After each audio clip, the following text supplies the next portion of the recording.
ආයිබෝවන් මට හිතුණා ලයිව් එකක් කරන්න කියලා. මොකද දිනෙන් දින අපේ කාන්තාවන්ගේ හිංසනය අද වැඩි වෙලා.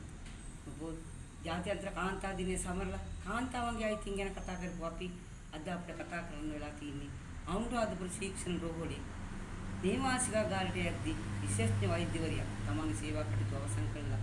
නේවාසිකාගාරයේදී කාමතුරේ තාමත්ම දරුණු ලෙස ලිංගික අපචාරයට ලක් කරනවා. කොච්චර සෝචනීය දවසක්ද මේ ගැන අපි කතා කරන්න වෙනවා.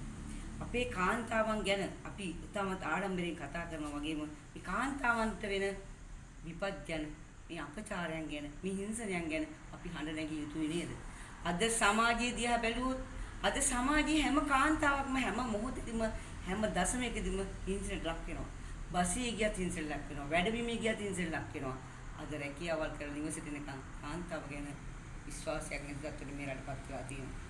අද මේ වෛද්‍යවරියගේ හිංසනයෙන් පස්සේ මට හිතුනේ ඇඟලුම් කම්මල් වල කරන අපේ ආදරණීය කාන්තාවන් සේවා මුරිවර් කරලා නිවස් වලට එනකොට මොන වගේ තත්ත්වයකටපත් වෙයිද? ආදරණීය දියණියන් අද ආදරණීය දියණියන් පාසල් ගිහිල්ලා ටියුෂන් පන්තියට ගිහිල්ලා නිවස් වලට එනකොට මොන වගේ තත්ත්වයකටපත් වෙයිද?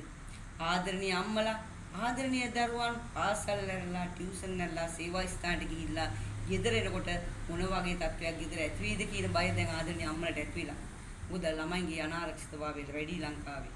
අද කාන්තාවන් සියලු දෙනාම හිතුවේ වෙනසක් බලාගෙන මේ ආණ්ඩුවට ඡන්දය දුන්නා. මේ ආණ්ඩුවට වෙනසක් බලන් ඡන්දය දුන්නට දිනෙන් දින කාන්තාවන් පීඩනයට ලක් වෙනවා බලා ඉන්න බෑ. කාන්තාවන් හැම පැත්තෙම පීඩනයට ලක් වෙලා.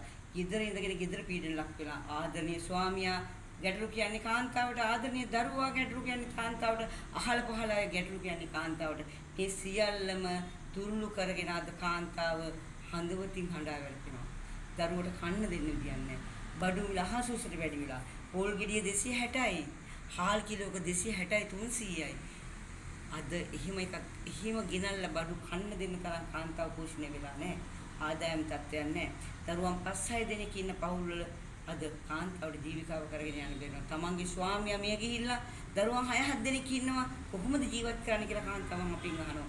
ඇත්තටම මේ ජීවන වියදම තියෙන ජීවන තත්ත්වෙත් අඩු කරන්න ඕනේ නේද? කාන්තාව ගිහිල්ලා පොදියට එක මිටට පෙළට ගිහිල්ලා මේ රජයට ඡන්ද දුන්නේ දැඩි විශ්වාස මත අපේ දුක නිමයි මේ ජනාධිපතිතුමා කියලා. නමුත් දුක දිනන නිවනව නෙවෙයි දිනෙන් දින දුක්පත්තු කරනවා. අද නැති ප්‍රශ්න වලට දාලා කාන්තාව ජීවත් වෙන්න බැරුව අඬා වැළපෙන වෙලාවේ කාන්තාව තව ගැටලුවකට මතු කළා. ආදරණීය දියණිය ගෙදරින් තියලා යන්න බැරි තත්ත්වයට මේ රට ඇති කළා. දැන් කාන්තාව වැඩට ගියා. සේවය ගැන නෙවෙයි හිතන්නේ, ගෙදර ළමයා ගැන උතරම හිතන්න වෙනවා. සේවය කටයුතු වලට වඩා ළමයාගේ ආරක්ෂාව. අද බලන්න අපේ රටේ නීතිය වල්වැදිච්ච හැටි. අද අපේ රටේ කෝ ජාතික ආරක්ෂාව අධිකරණය තුල අධිකරණ භූමියක් තුල විඩි තියලා මිනිහෙක්ව මරනවා. අද තාම විත්තිකරුවන් අල්ලගන්න බැරුව ඒගොල්ලෝ ඉඳන්නේ. අද නීතිය කෝ නීතිය වල්වැදිලා. ඉතින් අද මේ ආදරණීය කාන්තාවන්ගේ ආරක්ෂාව සැපීම මේ රජයේ යුතුයකම. මම ඉල්ලනවා ගරු අග්‍රාමාත්‍යතුමිය, ඔබ කාන්තාවක් ජීවන බරෙන් නිදහස් කරන කාන්තාවන් ජීවන බර අඩු කරන්න, කාන්තාවට සැනසෙල්ල දරුවන් එක්ක ජීවත් වෙන්න, තමන්ගේ ස්වාමියා එක්ක ජීවත් වෙන්න අඳෝනා යුගය නැති කරන්න ඕනේ නේද අග්‍රාමාත්‍යතුමිය? ඔබට හැමෝම ඡන්දය දුන්න කාන්තාව, ඔබ කාන්තාවක් නිසා ඔබට බුද්ධි බඳන් ඡන්දය කළා.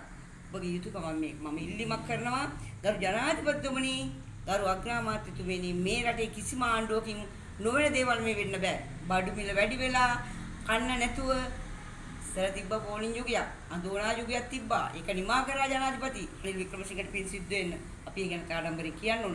නමුත් ඒ ඔක්කොම යුගය නිමා කරලා රට බංකොලොත් භාවයෙන් බේරලා ඔබතුමා රට බාරගත්තා. දැන් ඔබතුමාට බංකොලොත් භාවයෙන් නැති කර දීපු රටේ ජීවන තත්ත්වේ නංවාලීමට හැකියාවක් තියෙනවා. ඔබතුමා මේ ගැන අවධානයෙන් ඉන්න. අගමැතිතුමිය, ඔබ මේ බඩු මිල අඩු කරලා දෙන්න. මේ සමස්ත ජනතාව විශේෂයෙන්ම කාන්තාවන්ට සැනසille තමන්ගේ ස්වාමියා, ආදරණීය දරුවා ඉස්කෝලේ යවලා, පාසල් ටිකට යවලා, කෑම ටික දීලා රැකියාව කරන්න අවස්ථාවකට දෙන්න. විශේෂයෙන්ම කාන්තාවගේ ආරක්ෂාව, කාන්තාව මේ හිංසනයට ලක් වෙන එක, මේ ලිංගික අපචාරයට ලක් වෙන ඒවා නතර කරන්න, නීති වැඩි කරන්න, මේ ලිංගික අපචාර කරන මේ පාපතරින්ට මරණීය දඬුවමවත් අඩු ගානේ දෙන්න තීරණය කරන්න. බහුතරයක් ඔබට පාර්ලිමේන්තුවේ බලය තියෙනවා. 159 දෙනෙක් ඉන්නවා. අනපල සම්මත කිරීමේ හැකියාව ඔබතුමාලට තියෙනවා. මේ සම්මත කර මේ රටේ මේ විනාශය නතර කරන්න කියලා ඉතාවන කමින් ඉල්ලා සිටිනවා. ඔබතුමා නානපන සකස් කළා මේ කාන්තාවන්ගේ ආරක්ෂාව කාන්තාවන් හැම වෙලෙම සුරක්ෂිත කරන්න කාන්තාවන්ට සතුටින් ජීවත් වෙන වාසනාව උදා කර දෙන්න කාන්තාවන් තමයි ඔබට බලය ලබා දුන්නේ. ඒ නිසා කාන්තාවන්ට ගින්දර පත්තු කරන්න එපා. කාන්තාවට සැනසෙන්නේ ඉන්න අවස්ථාව උදා කර දෙන්න කියලා ඉතාමත් මොහොන කමින් ඉල්ලා සිටිමින් බඩු මිල අඩු කරන්න අඩු කරලා ආදරණීය කාන්තාවට දරුවන් ස්වාමීන් සමග සතුටින් ඉන්න කාලය උදා කරගෙන කියලා තාමත් මොහොන කමින් ඉල්ලා සිටිමින් ඔබ ස්මරිස්තු